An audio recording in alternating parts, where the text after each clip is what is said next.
दोस्तों नमस्ते। नीतीश कुमार जी नमस्ते। पैरी पड़ना, चरण स्पर्श, आपका हाथ मेरे सर पे रहे।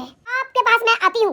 हाँ, अगर आपको ऐसे पूरे सर्रे बाजार में सबके सामने अगर मैं ऐसे आपकी धोती खींच लूं, आपके चड्डी का नाड़ा खींच लूं। जब लाइफ हो आउट ऑफ कंट्रोल तो मुंह खोल और जो मन में आए बोल। हम बातें नहीं करेंगे गोल गोल और खोलेंगे सबकी पोल। यही है न्यूज लॉन्ड्री का गोल। यार सोबान, ये गोल वोल हमारा कोई गोल नहीं है। सच बोलिए और शुरू करिए यार। तो राखी सावंत नीतीश कुमार से नाराज, कर दी नाड़ा खींचने की बात। रेखा गुप्ता ले रही हैं दिल्ली की समस्याओं का मेजरमेंट, हल निकलेगा परमानेंट। और दिल्ली के पर्यावरण मंत्री ने मांगी प्रदूषण के लिए दिल्ली की जनता से माफी, माफी से जनता को लगा सदमा।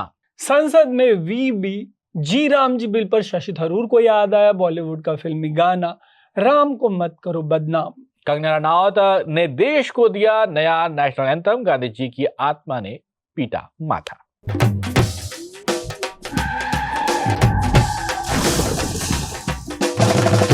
एक सिटिंग सीएम के लिए राखी सावंत ने काफी खतरनाक रिएक्शन दिया है। बात धोती और नाड़े तक आ गई है। काफी नाराज दिख रही हैं राखी सावंत। वैसे खून खौलाने वाली बात तो वैसे नीतीश बाबू ने भी कर दी है। राखी सावंत कह रही हैं, नीतीश आपने ये क्या कर दिया? एक मुस्लिम औरत को आप अवार्ड दे रहे हैं, बुलाकर उसको सम्मानित कर रहे हैं, उसको इज्जत दे रहे हैं। आपको क्या थोड़ा भी नॉलेज नहीं है? 5 पैसे का भी आपको नॉलेज नहीं कि एक इस्लाम में एक औरत नकाब पहनकर जाती है। कुरान पाक में लिखा है उसके नकाब को, उसके अबाया को कोई हाथ नहीं लगा सकता। अगर आपके पास मैं आती हूँ, हाँ, अगर आपको ऐसे पूरे सर्रे बाजार में सबके सामने अगर मैं ऐसे आपकी धोती खींच लूं, आपके चड्डी का नाड़ा खींच लूं। और ये देखिए योगी जी भी लाइक की ऐसे डेंजरस सिचुएशन में मैं ऑटोमेटिकली आगे कैसे आ जाता हूँ। लेकिन तरुण, इनके पक्ष में अभी भी कुछ लोग ऐसे हैं जो जुबान अपनी खोल खोल के बोल रहे हैं। यूपी सरकार में एक मंत्री हैं, संजय निषाद नाम है। क्या कह रहे हैं सुनिए। छू दिया नकाब तो इतना हो गया, कहीं और छूते तब क्या हो जाता? तो देखिए, यहाँ पर कुल मिलाकर बात यही समझ में आती है कि जिस तरीके से उन्होंने नकाब को खींचा है वो करना नहीं चाहिए था। पहली बात तो यह हमें समझ में आता है। दूसरी बात तो ये समझ में आती है कि ये जो निषाद साहब जिस तरीके कमेंट दे रहे हैं कि भाई इधर छू देते उधर छू देते तो क्या होता, कितनी बुरी बातें हैं और हम चुन के भेज रहे हैं इनको वहां पर। यार यहाँ पे आलम ये है कि अगर नीतीश कुमार नंबरी हैं तो निषाद जी मतलब ये साबित करने की कोशिश कर रहे हैं कि वो 10 नंबरी हैं। बौछार तो पोल्यूशन कम करने के लिए रोज सुबह की ही जा रही है। सर्दियों में जो लोग ऑफिस नहा कर नहीं जा रहे हैं उनको सरकार नहला कर रास्ते से भेज रही है। खैर, अभी तक हम सांस लेने को परेशान थे, अब तंदूरी रोटी और तंदूरी टिक्के भी नहीं मिलेंगे।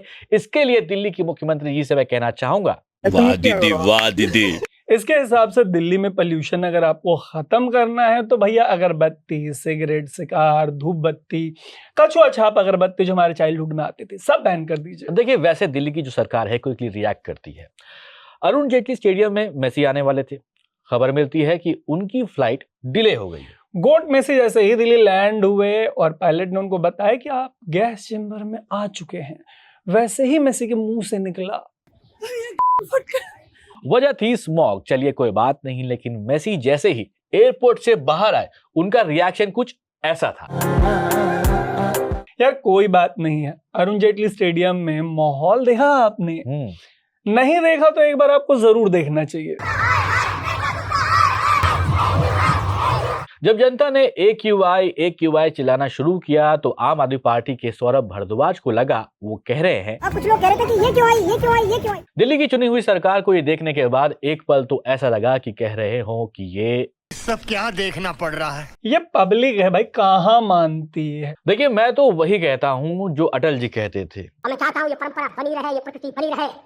सत्ता का खेल तो चलेगा, सरकारें आएंगी जाएंगी, पार्टियां बनेगी बिगड़ेंगी, मगर ये देश रहना चाहिए। देश तो तब रहेगा जब दिल्ली में हर साल आने वाला धुआं जो यहाँ की जनता के फेफड़ों को फाड़ रहा है उसको रोकने का कोई सल्यूशन निकाला जा सके। तरुण, ऐसे में अगर दिल्ली की सीएम साहिबा कहेंगे कि भाई कूड़े के पहाड़ तुझे जाना पड़ेगा, AQI एक टेम्परेचर है, तो भाई साहब कोई भी कहेगा कि मेरे को तो ऐसा धक धक हो रहा है। अभी कहाँ धक धक है भाई, ये भी तो सुनिए। नेताजी सुभाष पहले।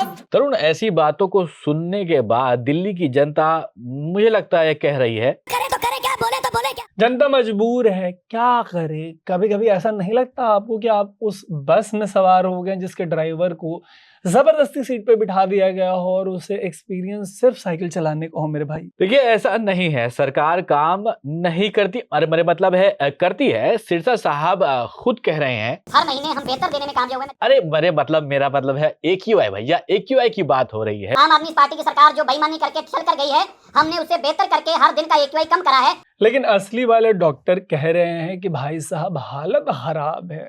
हम जैसे लोग जो दिल्ली में रहते हैं वो तो बस यही कह रहे हैं कि करे तो करे क्या, बोले तो बोले क्या। तो कुल मिलाकर अगर आप देखें तो यही है कि एक दूसरे के ऊपर बॉल फेंकते रहो, बीच में जो जनता है वो मुंह खोल के गंदी हवा अपने फेफड़ों के अंदर पहुंचाती रहे। मतलब एक जमाने में कहते थे कि चीजें राम भरोसे है। राम भरोसे से याद आया कि एक बड़े कानून का नाम बदल दिया गया। कौन से बड़े कानून का? मनरेगा, जिससे ग्रामीण रोजगार मिलता था, गारंटी होती थी 100 दिनों के रोजगार की। उसमें हुआ ये है कि उसका नाम बदल के VB जी राम जी कर दिया गया है। अब इसको सुनने के बाद थरूर जो है उन्होंने माथा पीट लिया और उनका कहना है कि देखो ये दीवानो ये काम मत करो, राम का नाम बदनाम मत करो। यार आदमी गाना तो यूज कर ही सकता है ना। और इसी मुद्दे के एक्सटेंशन के बाद कंगना जी से भी गलती से मिस्टेक हो गई। वो संसद के बाहर आके क्या बोली सुनिए। महात्मा जी जो है श्री राम को लेकर, जो है रघुपति राघव राजा राम को लेकर उन्होंने एक नेशनल एंथम बनाया था। कोई बात नहीं, इंसान से गलतियां होती हैं, इंसान गलतियों का पुतला है और गलतियां होती रहती हैं। देखिए इंसान गलतियों का पुतला तो है, लेकिन हम एक गलती नहीं करेंगे कि हम इस एपिसोड को इतना लंबा खींच दे कि आप देखते देखते भड़क जाएं। क्यों सब? सही बात है, आप भड़किए नहीं, लेकिन हम आपसे चाहेंगे कि आप कमेंट बॉक्स में जरूर बताइएगा कि ये एपिसोड कैसा लगा और साथ में ये भी बताइएगा कि किन मुद्दों पर आप बातचीत चाहते हैं कि हम उनको भी लेके आए और उसको इंक्लूड करें। अभी के लिए लेते हैं अलविदा। मेरा नाम है तरुण, मेरा नाम है सोबान और आप देख रहे हैं द न्यूज लॉन्डे।